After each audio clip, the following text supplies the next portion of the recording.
जाकिर शाह होश में हिंदुस्तान हिंदुस्तान प्रॉपर्टीज हैं 123 प्रॉपर्टी जो पीछे अभी हमने केस जीता था हाई कोर्ट से उस 123 प्रॉपर्टी में जो है 62 DDA में चढ़ी हुई है रेवेन्यू रिकॉर्ड में 61 जो LNDO में। तो जैसे ही कानून पास होगा 123 को कब्जा कर लेंगे और वो सारी मस्जिद हैं या कब्रिस्तान है या दरगाह हैं। कुछ नहीं है, ये देश को गुमराह करके देश को सत्यानाश की ओर ले जा रही है और कुछ नहीं है कि आपस में एक अपने हक अधिकार मांगने वाले ना बन जाए। हमारे लिए मजबूरियाँ बन चुकी हैं, प्रोटेस्ट करते रहो, सड़कों पे खड़े रहो। सर पानी यहाँ तक आ गया है, करो मरो की स्थिति है। चाहे वो LNDO हो, रेलवे हो या दूसरी एजेंसियाँ हो, वो सारी वक्फ बोर्ड की प्रॉपर्टीज पर कब्जा कर रही है।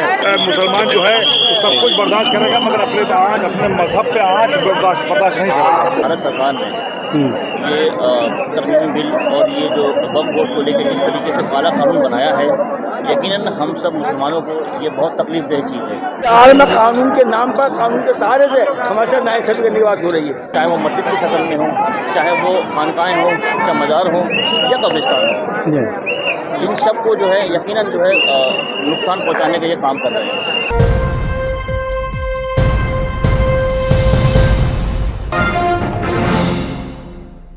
कर सकते 123 प्रॉपर्टीज़ हैं वो जो रेवेन्यू रिकॉर्ड के हिसाब से जो वक्त में नहीं चढ़ी हुई, रेवेन्यू रिकॉर्ड में जो वक्त का नाम से नहीं है उन सबको तो ये कब्जा कर सकते हैं, करते हैं। वक्त बाई यूज़र भी तो वक्त की प्रॉपर्टी है, एक वक्त बाई नेचर है, वक्त बाई यूज़र को तो ये कब्जा कर लेंगे, क्यों नहीं करेंगे। ओवैसी का भी बयान 123 प्रॉपर्टीज़ हैं 123 प्रॉपर्टी जो पीछे अभी हमने केस जीता था हाई कोर्ट से उस 123 प्रॉपर्टी में जो है 62 DDA में चढ़ी हुई है रेवेन्यू रिकॉर्ड में 61 जो LNDO में। तो जैसे ही कानून पास होगा 123 को कब्जा कर लेंगे और वो सारी मस्जिद हैं या कब्रिस्तान है या दरगाह हैं। क्या कहना चाहेंगे आप, यहाँ पर आए हैं, क्या जज्बा है?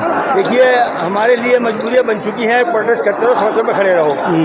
समझे, हम एक है नहीं, हम क्या कुछ नहीं, हम यहाँ शोक मनाने आ गए हैं। हमसे कातिल का ठिकाना नहीं ढूंढा जाता, हम बड़ी धूम से शोक मना लेते हैं। हाल में कानून के नाम पर, कानून के सहारे से हमारे साथ नाइंसाफी करने की बात हो रही है। कानून को इस्तेमाल कर रहे हैं, सरकार हो, सरकारी नुमाइंदे हो, पार्टियाँ हो, तो कानून के सहारे पर और कानूनदान जो बन के बैठ गए हैं वो सब हमारे जो कानूनदान वो तो खामोश बैठे हैं और जो कानून के सरबराह बना के बिठाए गए सरकार से, इनकी सबकी नीयतें खराब। मुसलमानों की सबसे बड़ी तंजीम है all India Muslim personal law board. पिछले 15 दिन से अपील की जा रही थी, लेकिन देखना जाए तो 2000 या 3000 लोग ही यहाँ पर पहुँच पाए हैं। और एक बड़ा मुद्दा है वक्फ बिल, पूरी प्रॉपर्टीज़ पर कब्जा करने का इरादा है, लेकिन उसके बावजूद मुसलमान सोशल मीडिया पर तो अभियान चलाता है, निकलता नहीं घर से। सोशल मीडिया को ने सबको बना रखा है, बाकी करने के तो कोई तैयार नहीं है, मुकाबले को तैयार नहीं है। क्योंकि हमारे वो बात क्या है कि जालिम के जुल्म से तो घर चलता है, बगावत कौन करता है।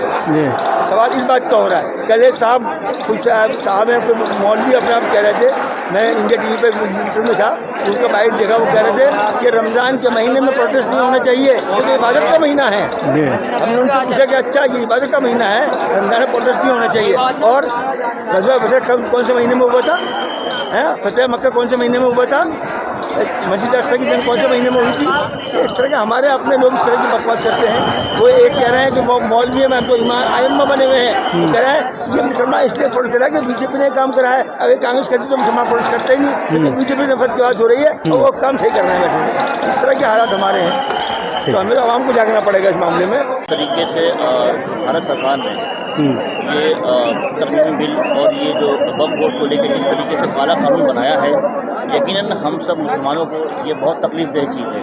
क्योंकि हमारे बुजुर्गों ने जो हमें वक्फ की शक्ल में ये ज़मीनें दी, चाहे वो मदरस की शक्ल में हो, चाहे वो मस्जिद की शक्ल में हो, चाहे वो खानकाएँ हो, चाहे मज़ार हो या कब्रिस्तान हो, इन सब को जो है यकीनन जो है नुकसान पहुँचाने का ये काम कर रहे हैं। लेकिन जिस तरह से 15 दिन से अपील की जा रही थी उस हिसाब से लोग नहीं पहुँचे, क्या कहना चाहिए? यकीनन असल मसला ये था कि ये हमें जो है ना क्या नाम परमिशन नहीं दे रहे थे। पहले 10 तारीख की परमिशन मांगी, इन्होंने हमें नहीं दी। 12 तारीख की मांगी, नहीं दी। 13 तारीख की मांगी, नहीं दी। अब 17 तारीख को रात के 11:30 बजे मेरे पास भी कॉल आई कि भाई परमिशन मिल चुकी है, भाई शाहनवाज आप आइए और आप लोगों को कह के आइए। जी सर पानी यहाँ तक आ गया है, करो मरो की स्थिति है। हमारा वक्फ बोर्ड ही मेन है, मस्जिद है, मदरसे हैं। पहले ये इलीगल तरीके से तोड़ दिया करते थे, बुलडोजर लाए तोड़ दिया। अभी सराय काले खां की मस्जिद 1500 गज का एरिया सारा रात ही रात प्लेन कर दिया।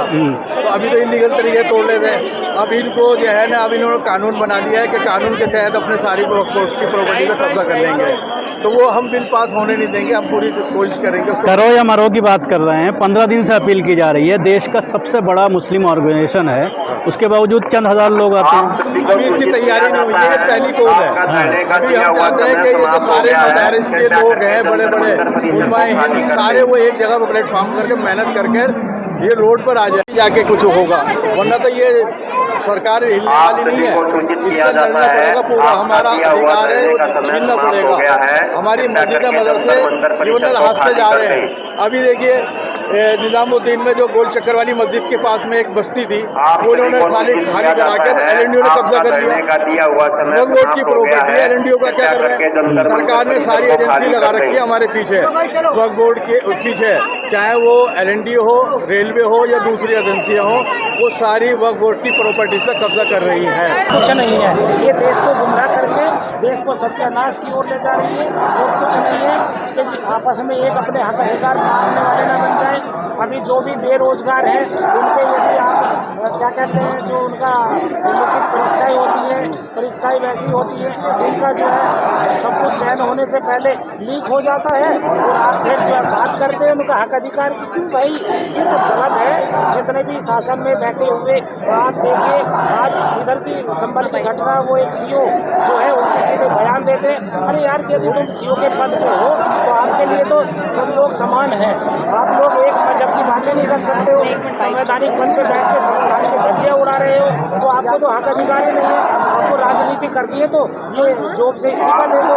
यहाँ पे आज रोजे रख के लोग यहाँ जमा हुए थे और हिंदुस्तान भर से लोग यहाँ जमा हुए हैं।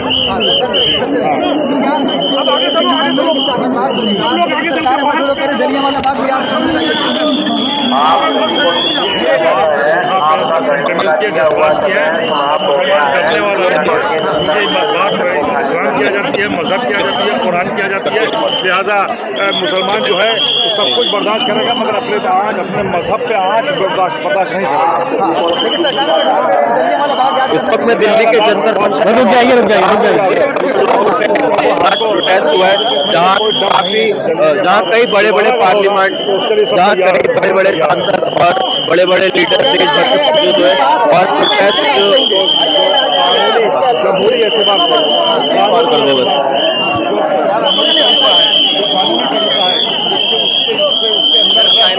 मोदी साहब होश में आओ, काला कानून वापस लो, तानाशाही नहीं चलेगी, तानाशाही नहीं चलेगी।